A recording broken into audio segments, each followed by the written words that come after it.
quand il faut que ça marche, là, on va faire en sorte que ça marche. T'sais, j'ai commencé à 17 ans, mais comme à 23, j'étais classé dans le top 10 amateur au Québec. J'ai quelque chose qui me nargue, je vais l'essayer, puis au moins je vais dire, hey, j'ai donné tout ce que je pouvais, j'ai essayé, j'ai fait ce que je pouvais, puis c'est tout.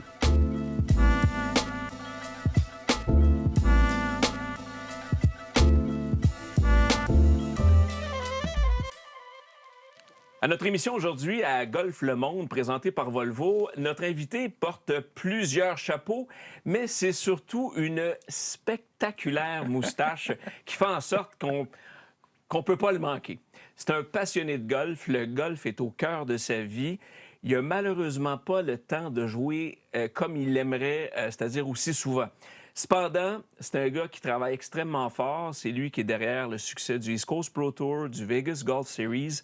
Notre invité aujourd'hui, Massimo Rock Gagnon. Massimo, bienvenue dans l'univers Golf Le Monde. Merci. Salut. Écoute, tu touches à tellement de choses par les temps qui courent que je ne saurais pas par où commencer l'entrevue. Ouais. Alors, je te poserai une simple question. Qu'est-ce qui occupe le plus ton temps actuellement? Oh boy. Honnêtement, tous les projets qu'on fait avec Luca, donc East Coast Pro Tour, Vegas Golf Series, puis évidemment l'émission aussi, c'est un amalgame de beaucoup d'heures dans une journée. J'aimerais qu'il y en ait plus, mais on essaie de le partager le plus possible. T'sais, ça dépend toujours. Quand tu essaies de monter une saison, mettons professionnelle, ben c'est à un certain moment de l'année que tu vas devoir travailler. Ouais. Après ça, l'autre qui va, mettons, le Vegas à toute l'année, ben, on est déjà en train de parler à des terrains pour 2025. Fait que ça arrête jamais vraiment, tu sais. Non, c'est 12 mois par année, là. Ouais, c'est 13 mois par année. Quand on va y aller étape par étape parce que le East Coast Pro Tour en 2024 célèbre déjà sa 6e année d'existence. Ouais, 6e année. Vous êtes arrivé dans un drôle de contexte. La PGA du Québec a été un peu délaissée point de vue compétitif. Il y a eu le CCPT qui a levé un peu et qui a fini par tomber.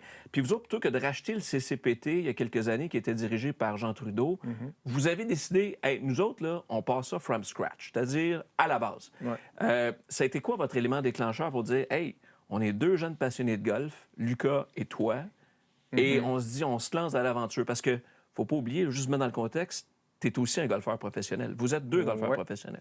Oui. Écoute, honnêtement, on n'aurait jamais parti ça si c'était pas le CCPT qui a arrêté. OK. Moi, donner un peu de contexte, je tournais pro cette année-là. J'étais au Mirage à ce moment-là. Et 2 semaines avant les premiers tournois, ben, ils ont annoncé qu'ils arrêtaient les opérations du CCPT. Ouais. Fait que tous les pros, on était comme bon, On va compétitionner où? Qu'est-ce qu'on va faire? Exactement. Fait qu'on était 4, en fait, à se rencontrer la première soirée. Notre foursome de rêve, là, c'est tout le temps moi-même, Luca, Alexis Boucher puis Guillaume Levert. OK. Puis on s'est en fait rencontrés au bureau de Chronogolf. Je sais pas si Chronogolf, ça dit quelque chose, ouais. Parce qu'Alexis travaillait là dans le temps. Ça a été racheté par Lightspeed. Mais en tout cas, on s'est rencontrés là, puis on a fait un gros brainstorm sur c'est quoi les affaires, est-ce qu'on devrait racheter ça, combien d'argent on serait capable de mettre ensemble, est-ce que c'est mieux de faire le nouveau circuit. Puis finalement, ben, on s'est lancé là-dedans. Guillaume était un petit peu trop occupé, Alexis aussi. Luca et moi, on était comme, hey, man, let's go, ça part, là.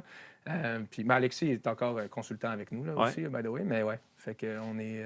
Fait que vous êtes partis tranquillement, mais sûrement, parce que si je me souviens de la première année, ça a été seulement 3 événements. Oui, seulement 3 événements. Tranquillement, je suis pas sûr. En 3 semaines, on a monté 3 tournois de... un circuit en 3 semaines. Là, dans le fond, on faisait... on s'en allait à notre qualification du US Open. Pour jouer, là. Pour jouer. On jouait encore dans ce temps-là. Luca et moi, on s'en allait à Boston, puis on était en train de faire brainstorm sur comment ça va s'appeler, c'est quoi la vision, où est-ce qu'on veut qu'il y ait les tournois. Ouais. Donc, c'était toute cette ride d'auto de 5h30 pour aller, je pense que c'était Pine Hills qu'on jouait à ce moment-là. Fait que c'était... écoute, man, on est passé à travers Metropolitan Golf Tour. Il y avait évidemment East Coast Pro Tour, Atlantic Golf Tour.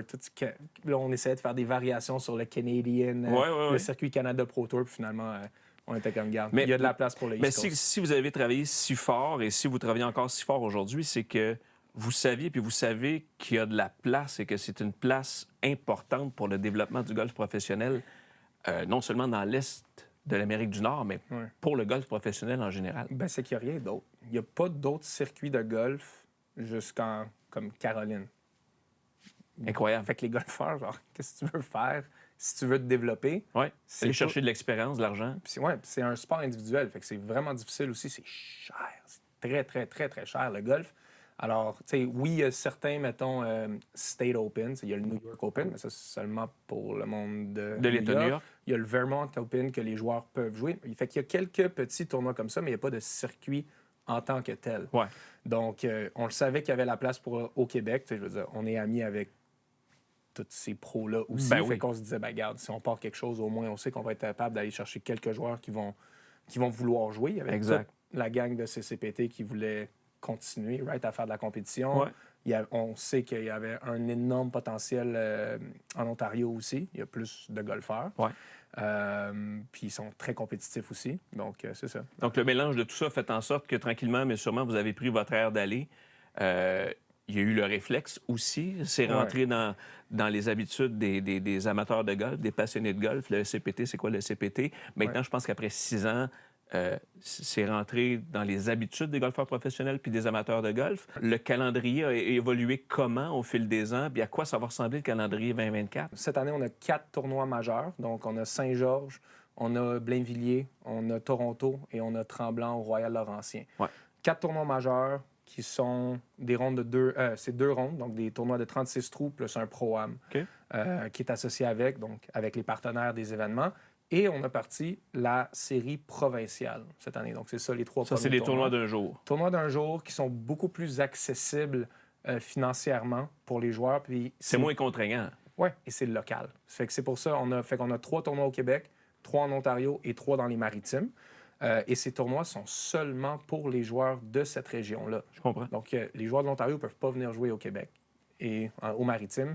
Et c'est 33 joueurs maximum par tournoi. OK. Ce qui fait en sorte que c'est vraiment pour les professionnels et amateurs élites de ces régions-là.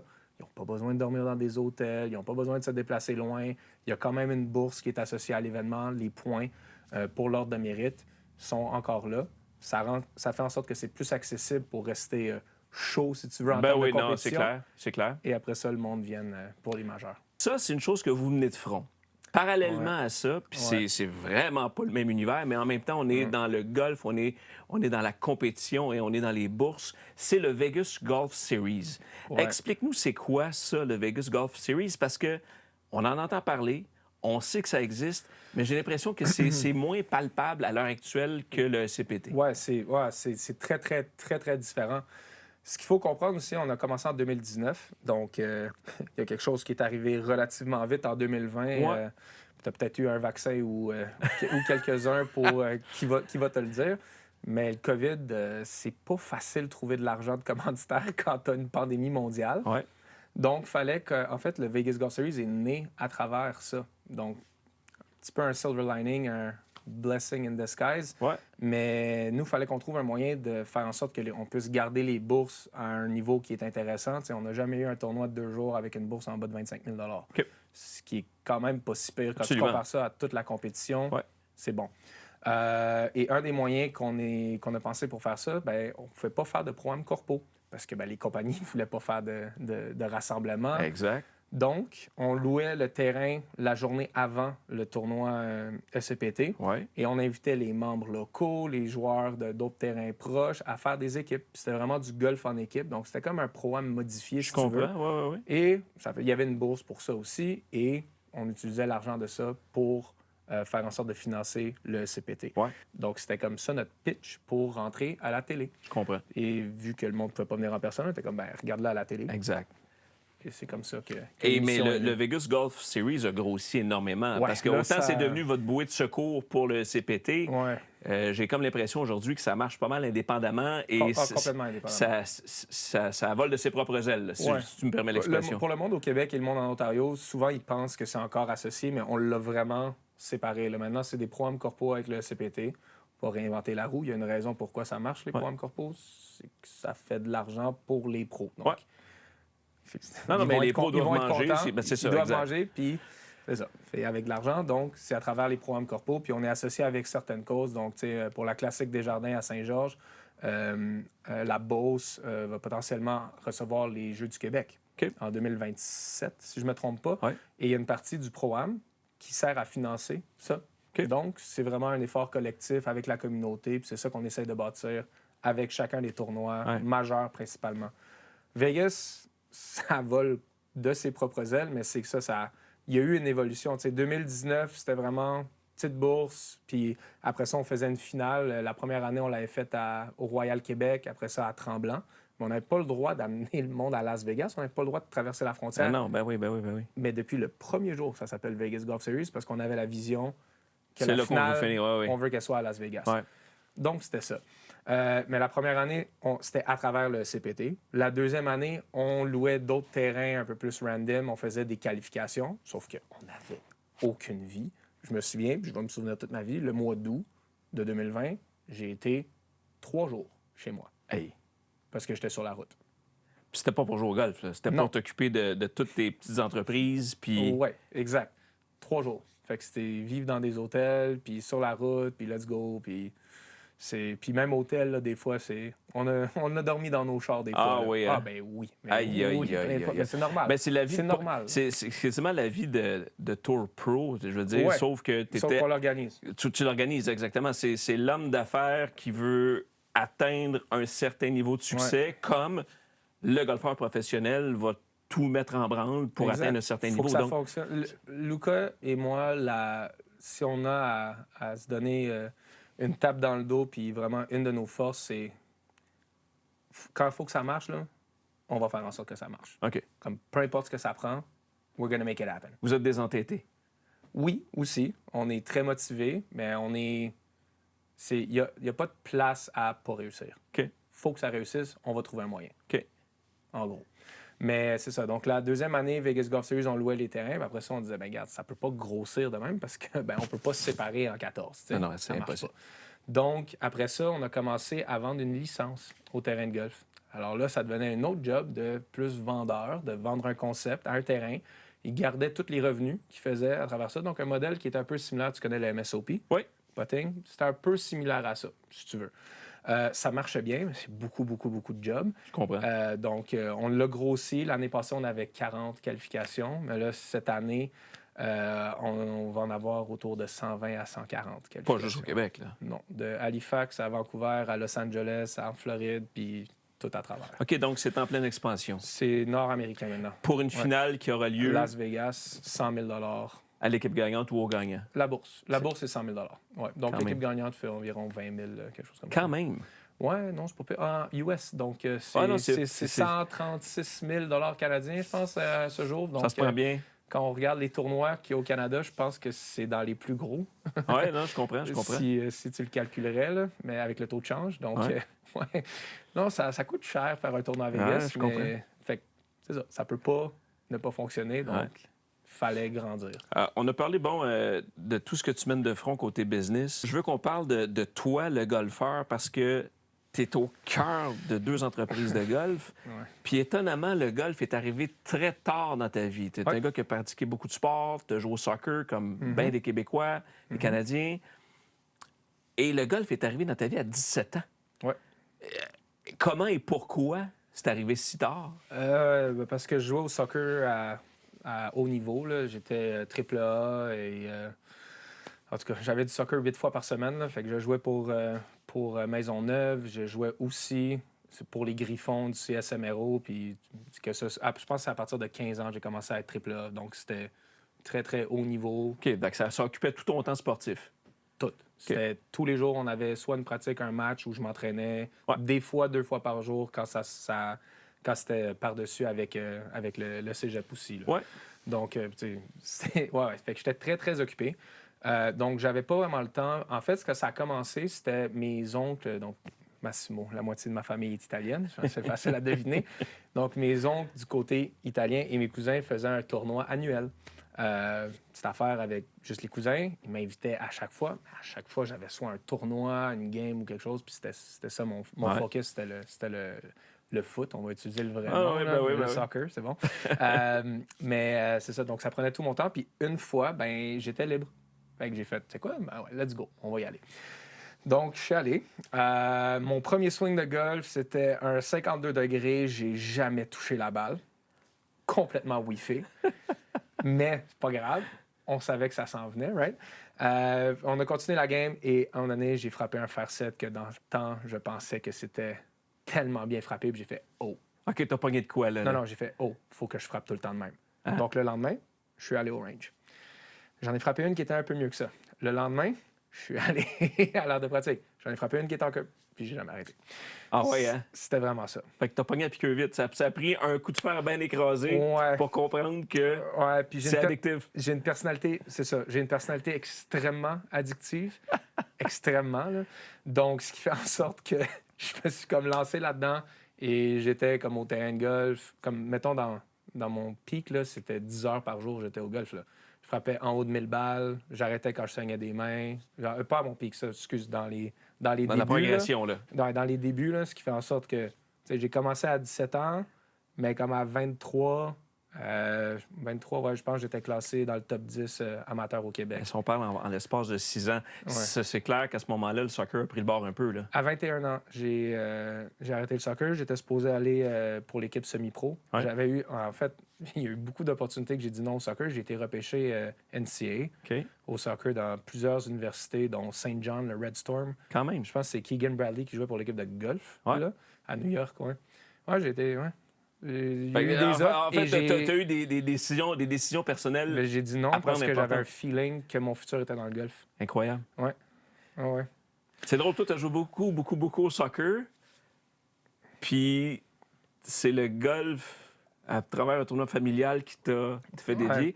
Moi, j'ai pratiqué beaucoup mon golf sur un terrain de soccer. Ah, ben, c'est drôle. Quand il n'y avait pas de soccer au parc, moi, j'allais jouer sur le terrain puis je visais les poteaux au début avec... Ben écoute, hein, on l'a fait une fois, ça, l'année passée. Ben oui! non, mais c'est ça. Mais c'est super intéressant. Alors, donc, je veux juste revenir à ton cheminement. Donc, c'est ce qui t'a amené ultimement à non pas aller choisir un scholarship pour faire du soccer, mais tu es allé faire du golf avec les Carabins ici, dans un programme golf.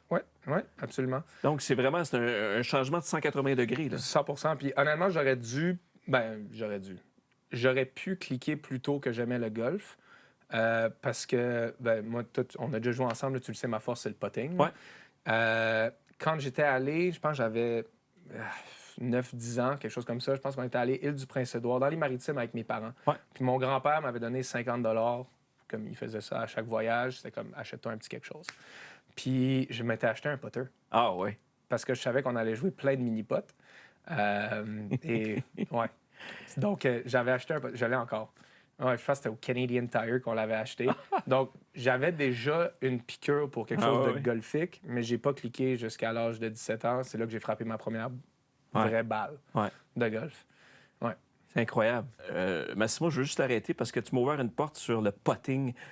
Oui, on a déjà joué ensemble. Oui, tu pottes bien, mais il y a 2 ans, jamais tu as aussi bien potté dans ta vie. Ouais. Tu as vécu une expérience incroyable. Dans une compétition de putting, tu as fini deuxième au monde. Oui. Raconte-moi, c'était quoi? C'était où? C'était avec qui? Comment ça se passait? C'était la première édition du PopStroke Tour Championship. Donc, PopStroke, compagnie, un peu pour le monde qui ne savent pas, c'est comme Top Golf version putting. Ouais. Si tu veux vraiment y aller. Oui, de cette façon-là. Simple. Et il faisait un Tour Championship. Donc, PopStroke, un des propriétaires, de ça, c'est Tiger Woods à 50 %. Ouais. Donc, c'est sûr, c'était quelque chose de très attrayant. Il y avait une bourse en haut de 100 000 $ facile. Puis il y avait un des formats qui était en équipe. Puis Mathieu Kennis, mon partenaire des rêves pour le putting, on s'est inscrits ensemble parce que, dans le fond, une des personnes qui l'organise, c'était Guillaume Belland, qui était derrière le MSOP. MSOP. Donc, on a eu appelle ça en termes de golf Sponsors Exemption. C'est parfait. Ça en prend des fois. Oui. Et fait qu'on s'est pointé. On s'est pointé 4-5 jours avant, faire vraiment toutes nos pratiques pour nos lignes. Nos chartes. Toutes notées. Ouais, toutes. Puis là, après ça, c'est différence entre le matin, le midi, le soir. C'est pas la même ligne. Même si c'est du tapis artificiel, juste avec l'humidité, ça change beaucoup même. Donc, tout était noté selon les heures, selon les lignes. Là. C'était faire de la bonne recherche. Ouais. Puis c'est ça, je pense que c'était 20 000 $ pour l'équipe gagnante. Donc, encore une fois, c'était une bourse de plus de 100 000 $. C'était 90 trous, la compétition, parce que au début, c'était best ball.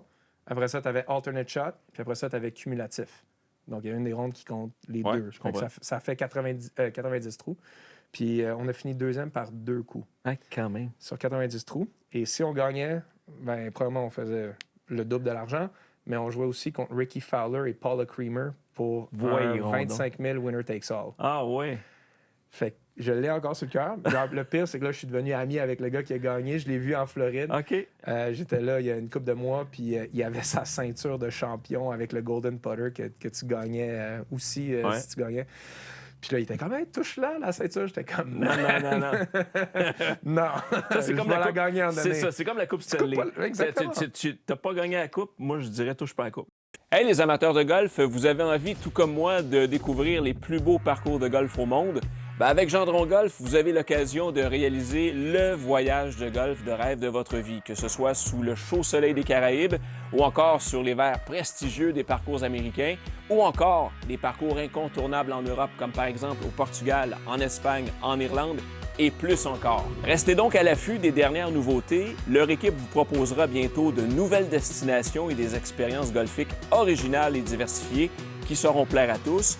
Et profitez de l'offre de voyage de groupe de Gendron Golf pour jouer avec certains des pros et des personnalités les plus réputées au Québec. Et pour un forfait individuel sur mesure, Gendron Golf prend soin de chaque détail et s'occupe même de réserver vos temps de départ selon vos préférences.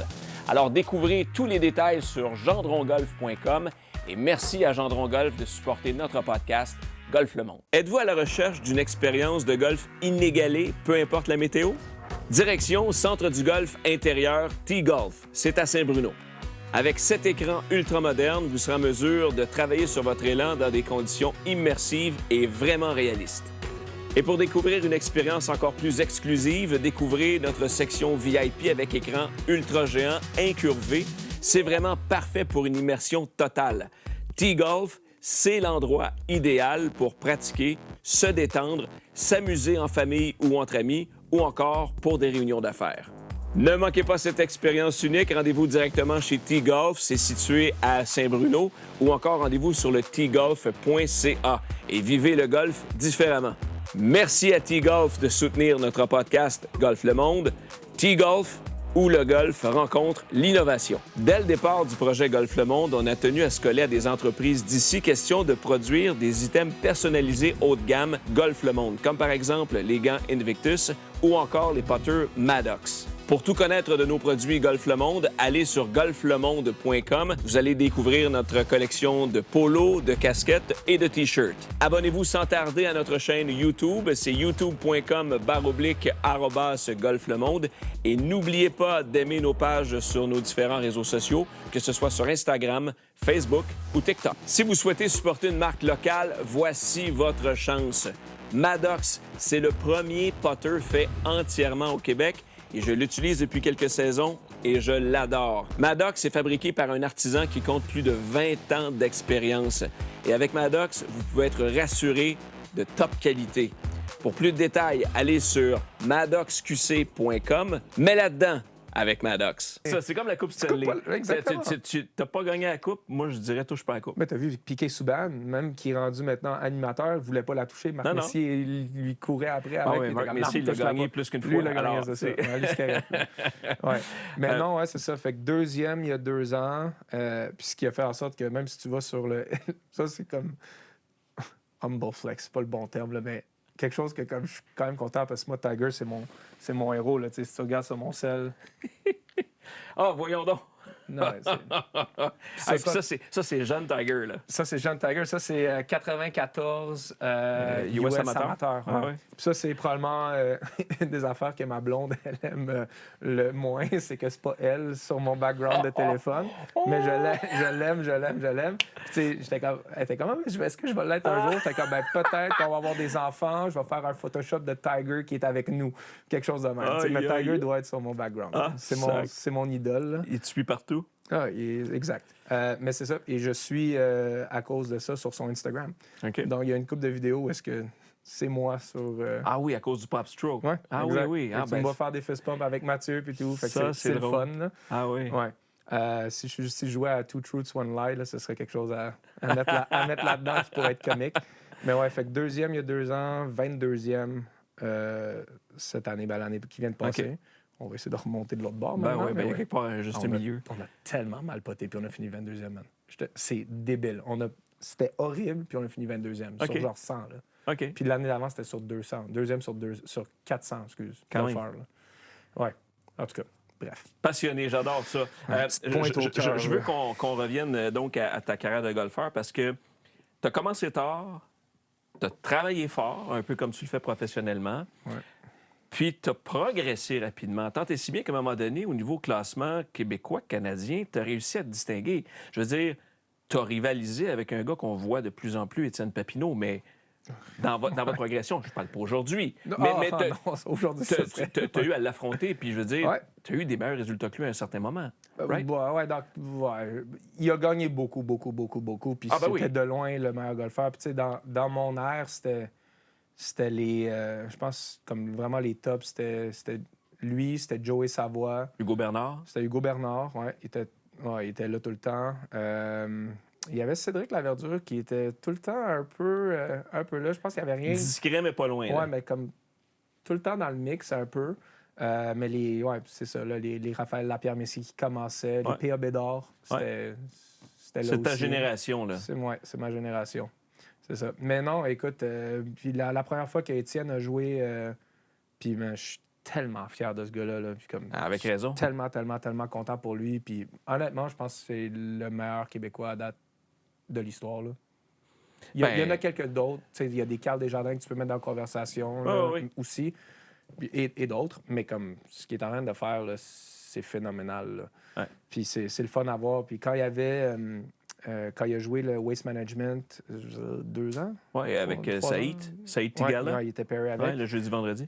J'avais fait un post pour le féliciter, puis comme c'était la seule photo que j'avais avec lui. Il y a d'autres vidéos que je t'ai montrées avant le tournage que on va pas mettre sur les médias sociaux. Là, les jeunes qui font des conneries, on les met pas là-dessus.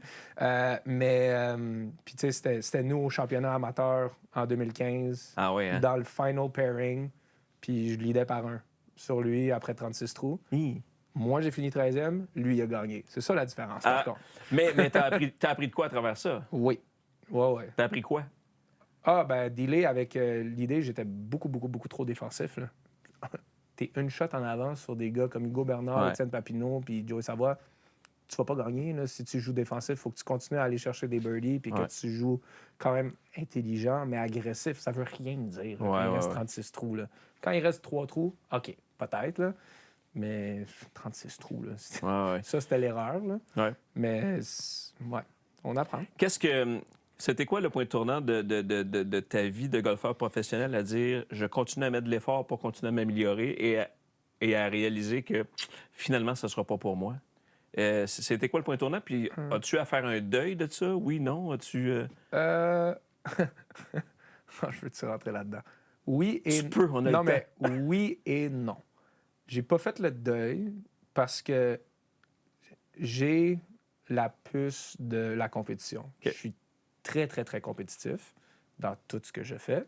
Donc, j'ai pas fait une croix. J'ai fait genre, réalistiquement, je le sais, je vais pas être sur le PGA Tour, puis c'est pas ça mon but. Mais tu sais, c'est toujours regarder l'autre opportunité. Tu sais, est-ce que c'est impossible de dire, hey, sur le Champions Tour un jour? Ben oui. J'ai 19 ans pour me préparer. Là, OK, je suis entrepreneur. Pendant un autre 5, 6, 7 ans, whatever, je vais vraiment me concentrer, continuer à me concentrer là-dessus. Mais éventuellement, si tout va bien, je vais avoir plus de temps pour jouer. Et si tu me donnes mettons 19 ans, mais mettons 15 ans là, pour me préparer, connaissant comment je suis... de un, passionné, mais aussi comme... quand je pratique, je pratique. Là. Quand je faisais mes camps d'entraînement, c'était pas une goutte d'alcool qui rentrait dans mon sang. Je suis là pour performer. Si je commence à refaire ça, c'est-tu impossible? Non. Je vais le savoir quand je vais l'avoir essayé. Moi, je veux pas vivre ma vie avec aucun regret. Non, c'est sûr. Fait que si j'ai quelque chose qui me nargue, je vais l'essayer, puis au moins, je vais dire, hey, j'ai donné tout ce que je pouvais, j'ai essayé, j'ai fait ce que je pouvais, puis c'est tout. C'est une drôle de question que je vais te poser, puis ça fait un lien avec ce dont on a parlé au début, le East Coast Pro Tour. Là, on parle plus de toi, le golfeur, le compétiteur. Tu présentes les golfeurs à chacun de tes tournois. T'es sur le tee. Je vous ai vu, toi et Lucas, toi exactement. Est-ce qu'il devient une envie à chaque tournoi de dire je m'inscris puis je joue? Parce que je me dis, comment tu peux être tant passionné par le golf et si peu jouer? Tu comprends ce que je veux dire? Ouais. Ça te démange pas des fois? Complètement. Oui, ça me démange. Là. Puis c'est mon t'as écouté Happy Gilmore, là, ton Happy Place. Là. Ouais. Moi, c'est le terrain de golf et le terrain de soccer quand je joue encore. Là. Mais c'est là que je suis capable de déconnecter. Parce que tu veux pas comme être entrepreneur, comme méga stressant. Puis il y a du monde qui ne comprenne pas à quel point. Là. Ouais. Puis quand je suis sur le terrain de golf, je veux dire, c'est comme ça relaxe tout. Ouais. Fait que ça me ferait vraiment beaucoup du bien. La seule affaire avec jouer dans son propre tournoi, c'est que je trouve que ça perd un peu de son sérieux. Premièrement, tu es un organisateur, tu es un directeur de tournoi ou... Peu importe le titre que tu peux donner. Peu importe le titre exactement. Si je joue avec les autres joueurs, puis mettons, j'en bats, j'ai pas l'impression que je suis en train de leur voler l'argent parce que je l'ai mérité. Mais moi, c'est aussi l'image pour les sponsors. Les sponsors m'ont donné de l'argent pour que je leur fasse de la promo. Ouais. Si je suis en train de jouer, je suis pas en train de maximiser mes efforts pour faire la promotion pour ce partenaire-là. Je comprends. Ça, je trouve ça bizarre. Puis ça me ferait un petit quelque chose. Si, mettons, un jour, on trouve quelqu'un qui s'en occupe sur le day-to-day, puis qui est vraiment la personne comme sur place, un directeur de tournoi qui s'occupe du circuit, ben là, peut-être. Ouais. Mais avant ça, je veux dire, c'est notre job. Ouais, je comprends. C'est organiser le tournoi de golf. C'est clair. Puis vous travaillez fort. Je vous ai vu à l'œuvre planter des pancartes, installer vos banderoles. C'est un cirque, les East Coast Pro Tour. Je veux dire, c'est littéralement. C'est pas... On a notre roulotte. C'est ça. Merci Remorque Gator. Et tout est là-dedans. Et on la trimballe partout. Ouais. Fait que non, c'est vraiment littéralement comme un cirque avec sa caravane. C'est capotant. Là, c'est mieux organisé aussi, où est-ce qu'on a du monde qui peuvent nous aider pour justement les banderoles. Ouais.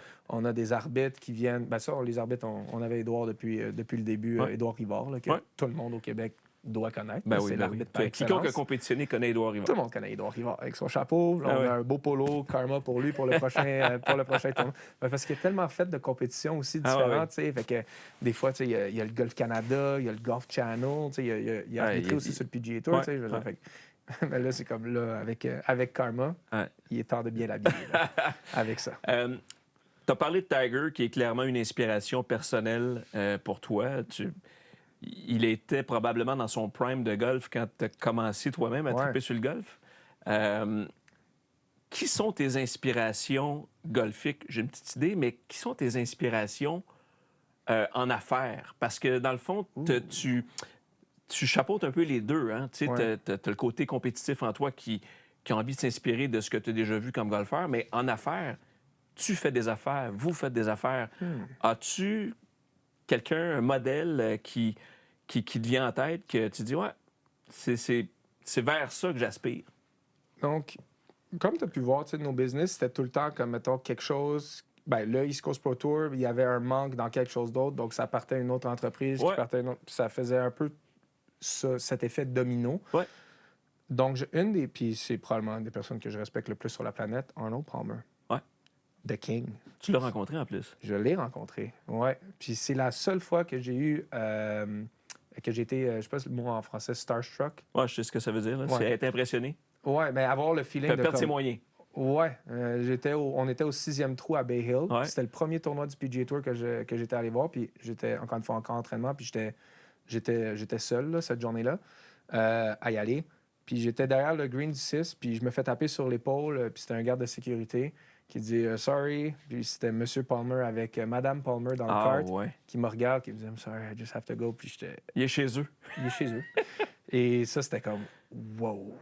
Puis as-tu eu le temps de serrer la pince, de le saluer une photo? Non. Ben, je suis pas vraiment à prendre des photos avec le monde en général. Puis je pense que c'est une des raisons aussi pourquoi je m'entends bien avec tout le monde. Puis même du monde qui sont considérés comme des célébrités. Je veux dire, ils sentent que pour moi, c'est un autre humain. C'est juste que t'as beaucoup de succès. Ben oui, puis t'es très bon à ce que tu fais. T'es juste reconnu internationalement. Non, mais je pense que c'est important aussi des fois. Puis c'est pas... Je respecte complètement tout ce que tout le monde fait. C'est juste...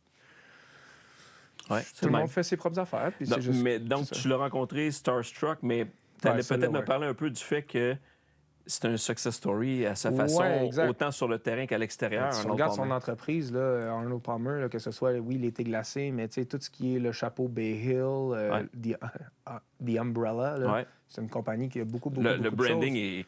Exact. Puis ce qui est le fun, c'est qu'il a utilisé le golf et sa visibilité dans le golf pour partir une entreprise. Là, on parle pas du tout des mêmes niveaux, mais nous, c'était, on avait des contacts dans le golf, ce qui nous a aidé à partir une entreprise dans le golf.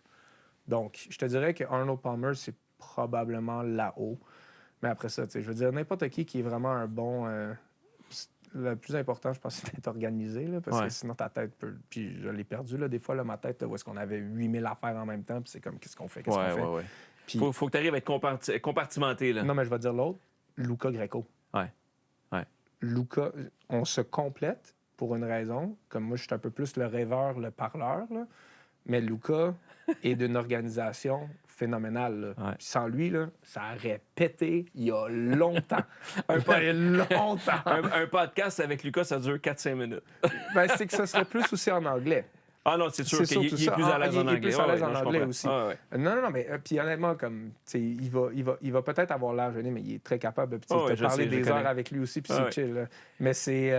Mais sans lui, ça aurait explosé. Là. Comme, mes idées auraient coûté beaucoup trop cher, ça n'aurait pas eu de sens. Il est plus posé. Mais c'est comme, mettons, je vais rêver d'une affaire. On va en rêver ensemble, on va parler de quelque chose. Puis là, il va dire, hey, 2 minutes papillon, là. Ça, c'est réalisable. Ça, c'est possible. Comment on peut faire pour arriver là? Puis là, c'est OK, c'est possible. Sinon, moi... Je me dis, tu chapeautes plein d'affaires, tu touches à tout, tu t'es clairement passionné de golf. Comment est-ce que tu consommes ton golf d'une semaine à l'autre, quotidiennement? Je veux dire, est-ce que tu es de ton temps très réseaux sociaux? Es-tu encore très télé? Moi, je consomme mon golf en écoutant les pros à RDS. C'est une excellente réponse.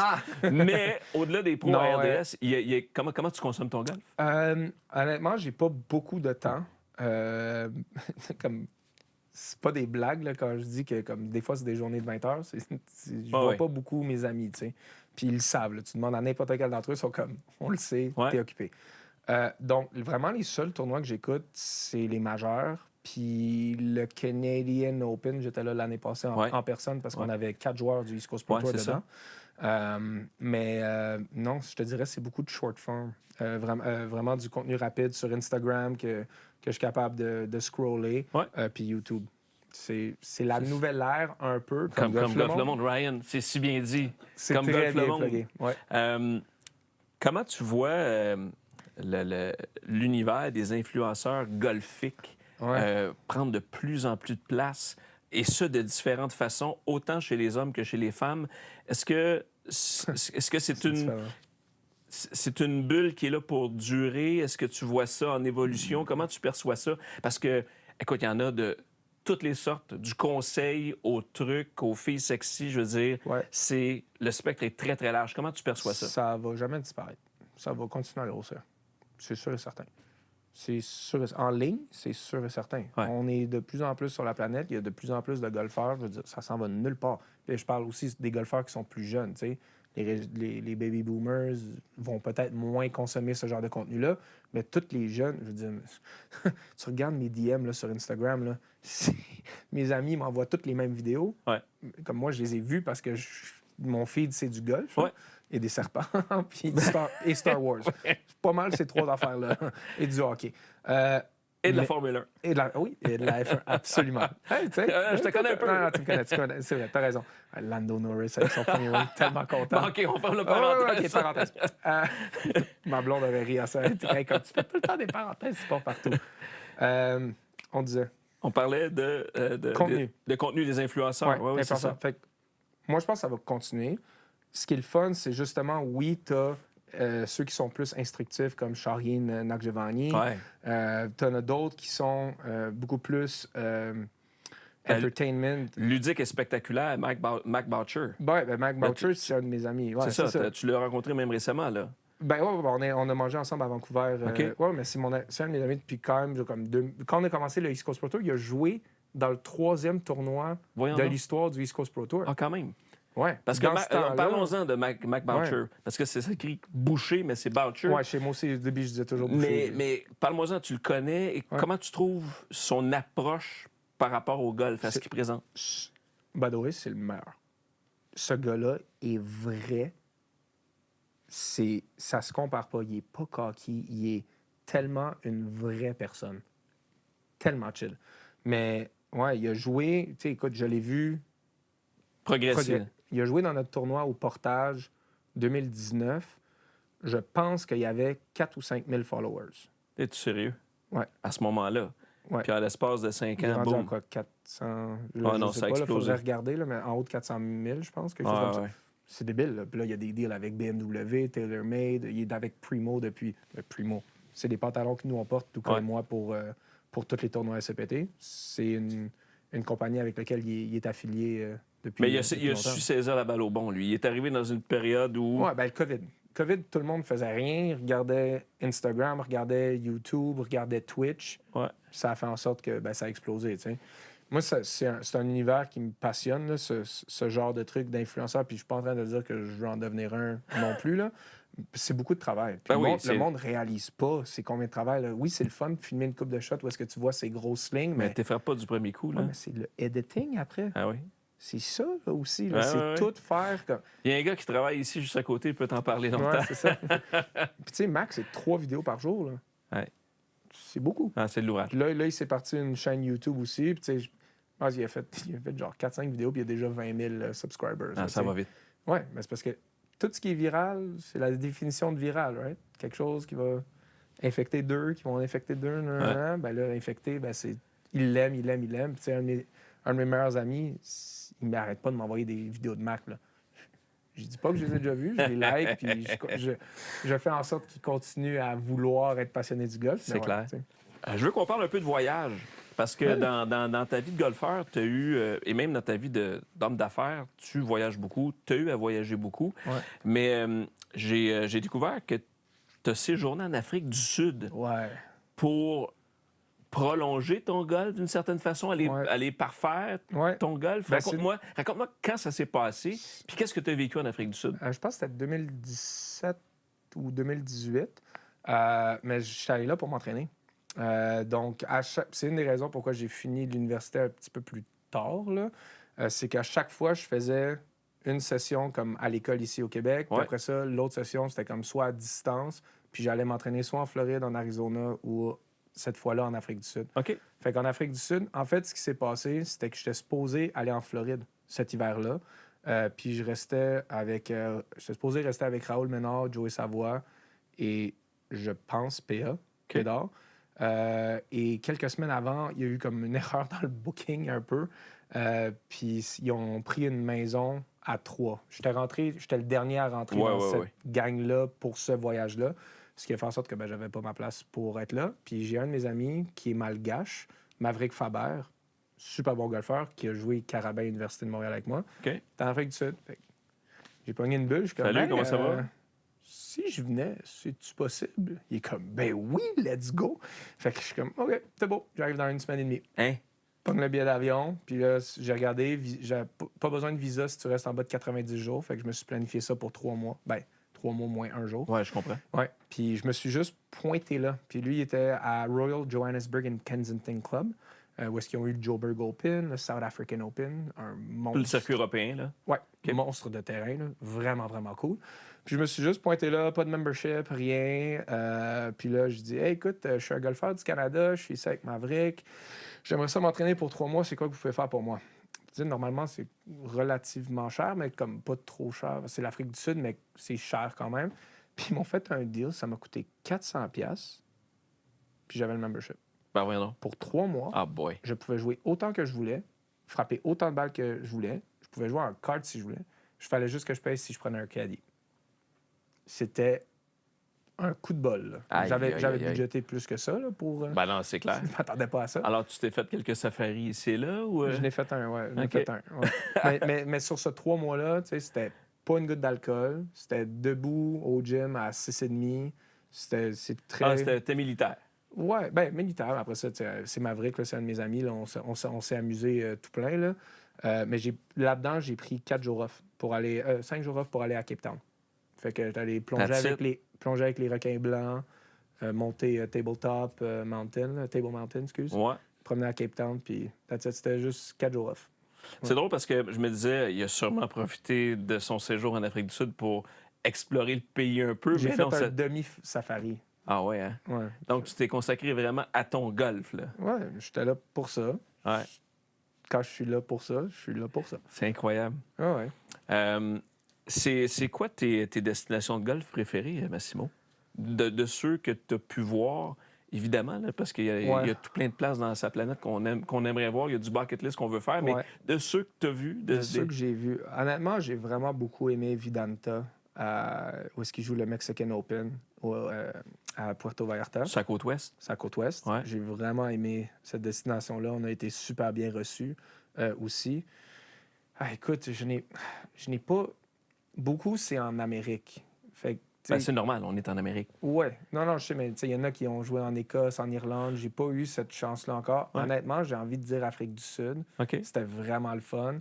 Mais j'étais un gros tripeux du golf en Arizona. Là. Ben oui.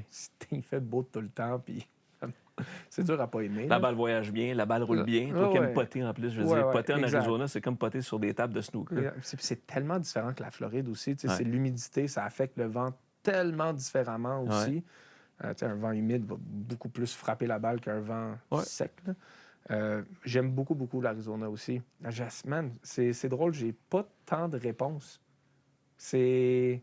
Au Québec, ton terrain préféré, c'est quoi? Que tu as joué? C'est dur de pas dire Memphrey Magog. Tous ceux qui ont joué Memphrey, habituellement, ça vient en haut de la liste. Ouais, mais j'ai juste joué le premier 9.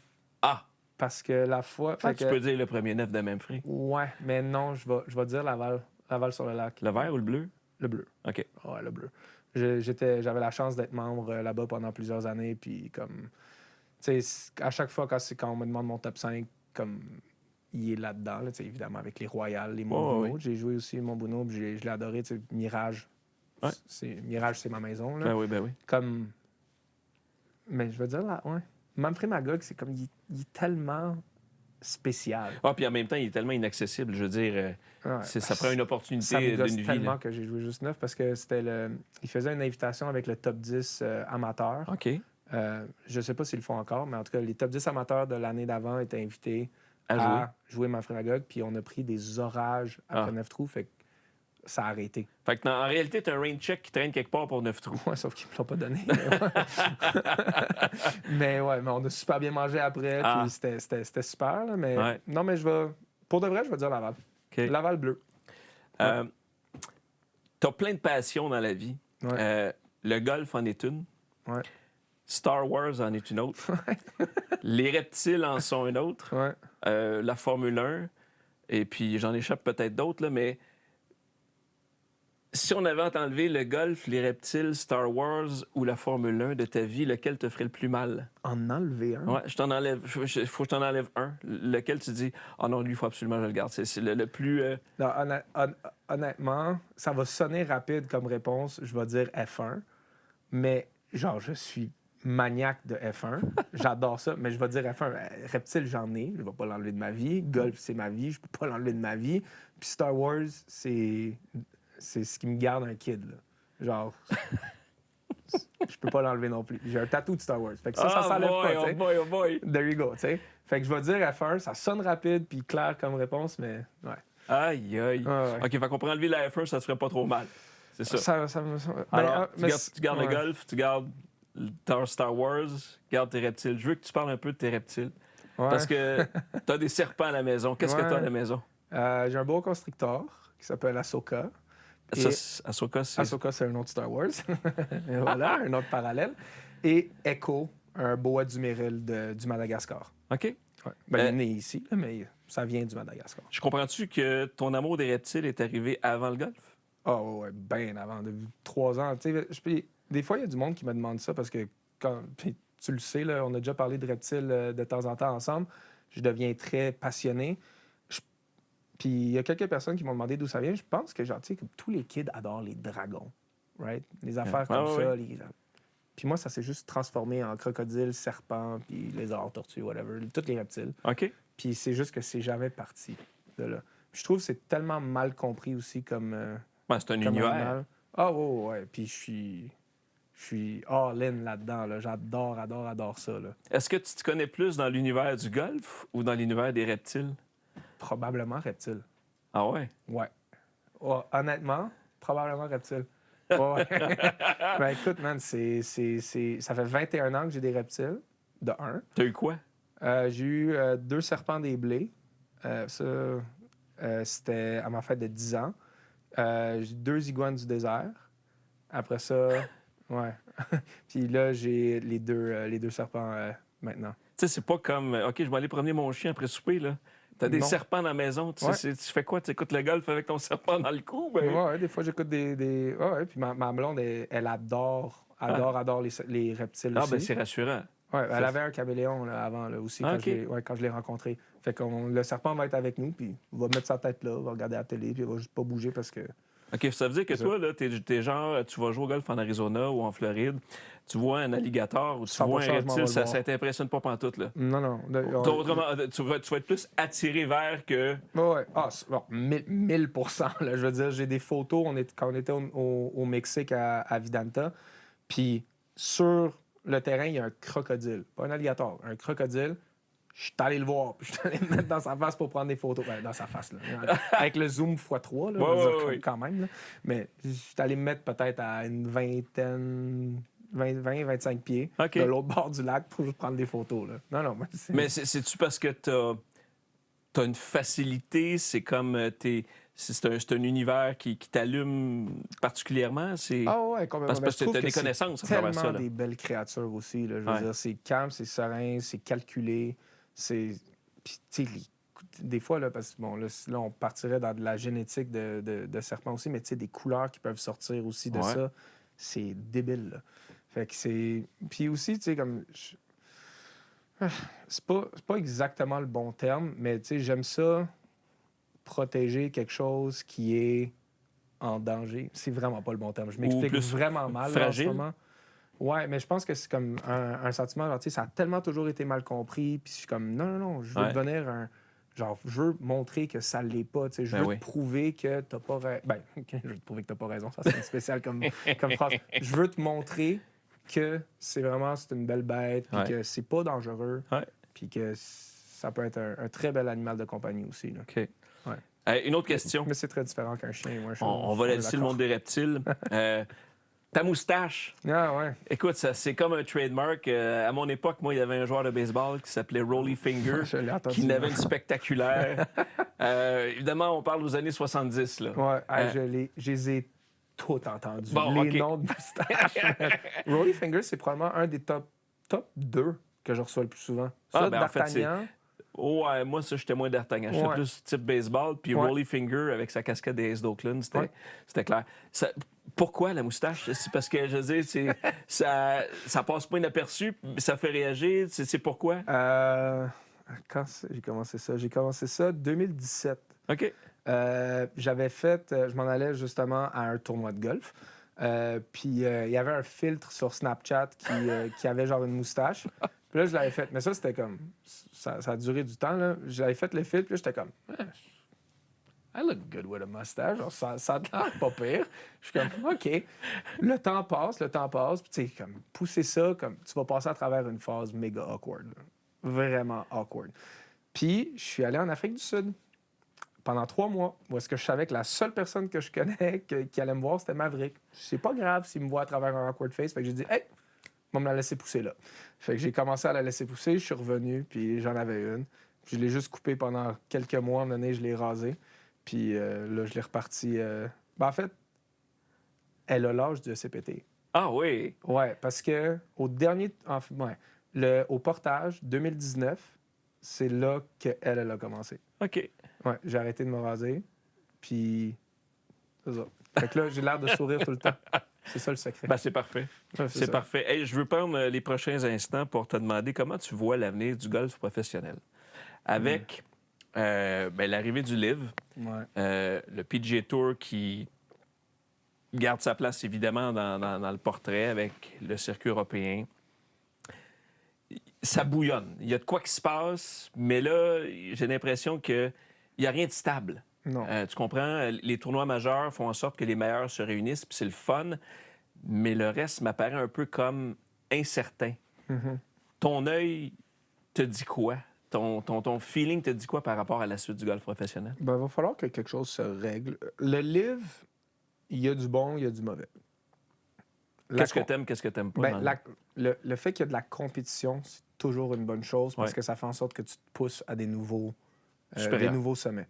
Fait que déjà, tu regardes, le PGA Tour s'est amélioré depuis que le LIV existe. Ouais. Ça, c'est un positif. Ouais. Ils font des affaires qui sont différentes aussi, point de vue, tu sais, comme les médias sociaux qui sont le fun en termes de contenu. Ouais, c'est le fun. Il y aura tout... C'est une question de besoin. Le SCPT est apparu à cause d'un besoin. Ouais. Le PGA Tour va toujours être là parce qu'il y a un besoin pour ça. Ouais. Comme il va falloir qu'il potentiellement se réinvente puis qu'il s'allie, puis ce serait ça le meilleur à faire. Parce que honnêtement, le golf professionnel est moins le fun quand les joueurs sont séparés. Quand les meilleurs. Ouais. Puis je comprends pourquoi le LIV n'a pas de points ranking mondial, parce que comme c'est 3 rondes versus 4 rondes. Comme je veux dire, il y a des affaires qu'il faut que tu calcules tout le monde sur la même base. Puis ça, c'est normal. Puis ça, je comprends ça. Puis je respecte ça.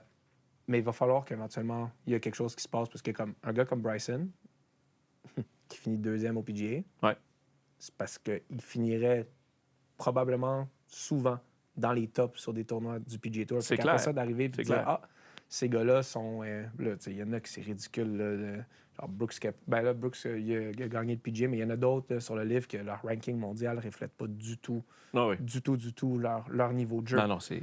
Puis je trouve qu'il y a quelque chose de le fun pour l'histoire à avoir une constance. Ouais. Quand tu dis Tiger a gagné 82 tournois sur le PGA Tour, tu sais que c'est 82 tournois sur le PGA Tour. Ou peu importe le nom du tour, c'est pas grave. Là. Mais c'est... Tu es capable de le regarder dans l'histoire. Puis l'histoire de quelque chose, c'est important. Fait que ce qui fait en sorte que il va falloir que quelque chose se repasse, parce que pour moi, tu sais, Brooks a gagné 3-4 fois, quelque chose comme ça, là, sur le livre. Tu vas-tu les compter comme des victoires professionnelles sur un limited field? Là, après ça, c'est comme, OK, ben il y a combien de tournois de gagner quand tu regardes son palmarès pour s'il va dans il va y aller là, dans le temple de la renommée du golf. C'est quoi le chiffre que tu mets à côté? Combien il y a eu de victoires? T'sais? En fait, mettons, tu me poses la question comme ça. Nonobstant le nombre de victoires actuellement qu'il a obtenues au sein du livre, ces 5 victoires majeures font foi de tout. Oh, oui, alors, 1000%.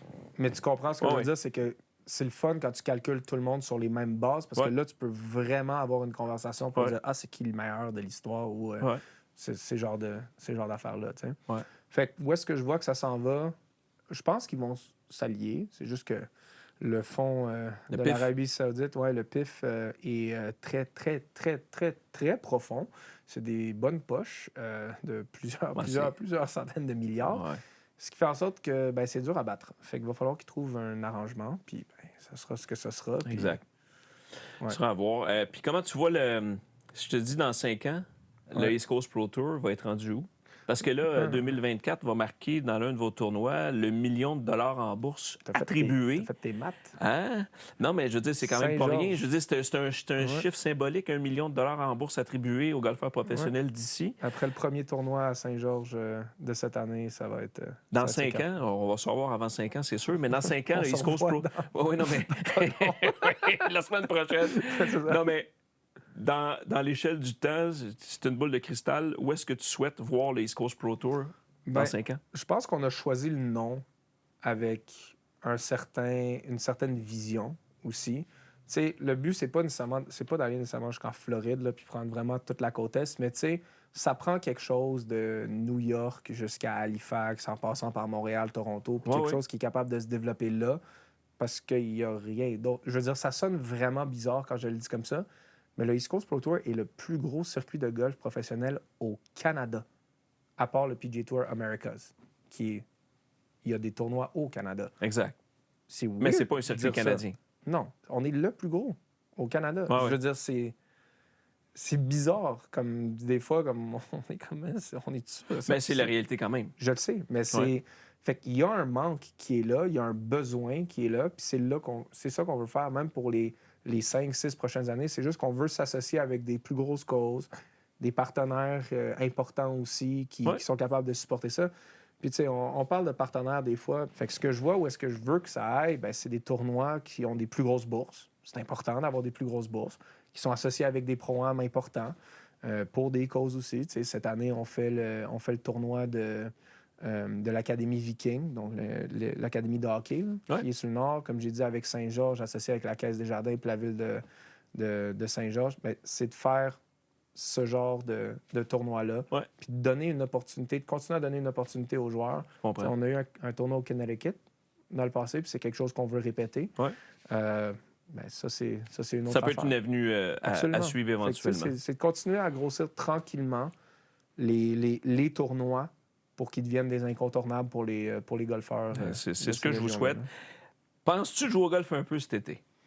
Écoute, j'ai déjà joué. C'est incroyable. Bravo. J'ai joué 2 rondes. Oh! Wow, hein? C'est quand même pas mal. Ouais. Non, écoute, sur mon average les dernières années, c'est déjà pas pire. Je suis à l'avance. Que dirais-tu d'essayer notre simulateur ProSim avec un trou que tu connais, je pense? Oh yeah.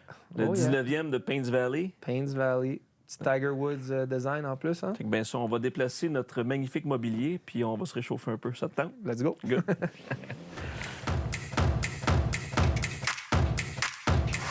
Le segment ici aujourd'hui est propulsé par Volvo. Et si tu arrives à placer ta balle, Massimo, le plus proche possible de la cible, à la fin de la saison, le participant qui va avoir été le plus proche va courir la chance de partir avec une expérience Volvo. On dit pas non. On dit pas non, hein? On dit pas non. Bon. Alors, l'affaire, c'est que tu as le droit à 5 balles. OK. On va essayer de faire tomber ça.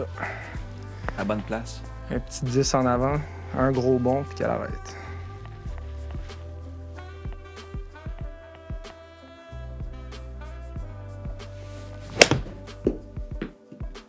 Va être bon. Bonne distance, ça, c'est sûr. OK, 119. Pas mal. Un petit extra, un petit. Pas mal, pas mal. 18.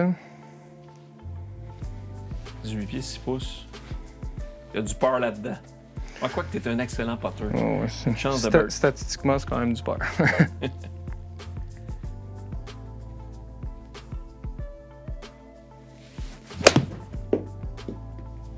Un petit peu à droite. 7. Hop, hop, hop, hop, hop, hop, hop, hop, hop. Oh, je pensais que le rough allait la tenir un peu. Wow, on va blâmer ça sur les pixels, les 0 puis les 1. Elle se fait rester, la balle, là.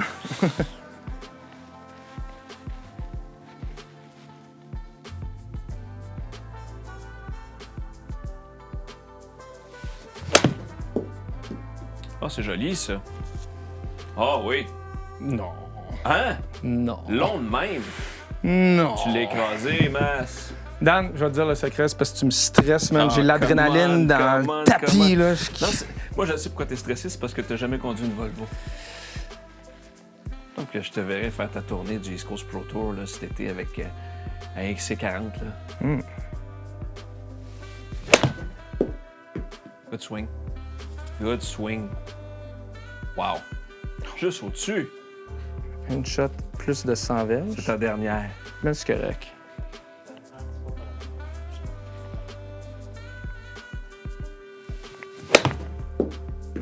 Oh, que c'est beau.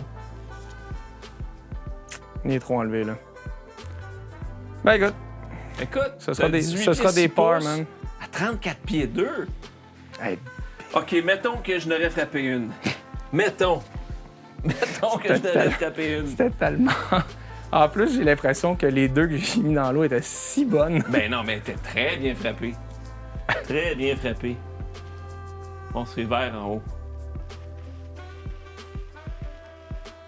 Comme ça, comme ça. Comme ça. Qu'est-ce que ça dit? Ça dit que c'est toi qui devrais jouer au golf sur le SPD? Hé! Toi, 7 pieds 2 pouces. Tu me donnes-tu une kit ou double? C'est quoi ça qui est tout double? Ça veut dire 7 pieds 2 pouces. Laisser Daniel Melançon gagner, franchement. Faut pas faire ça. Non, Daniel va gagner. Ah! Félicitations, mon cher. Ben, c'était pas une condition. Simon, merci beaucoup d'être venu dans notre univers Golf Le Monde. Merci beaucoup.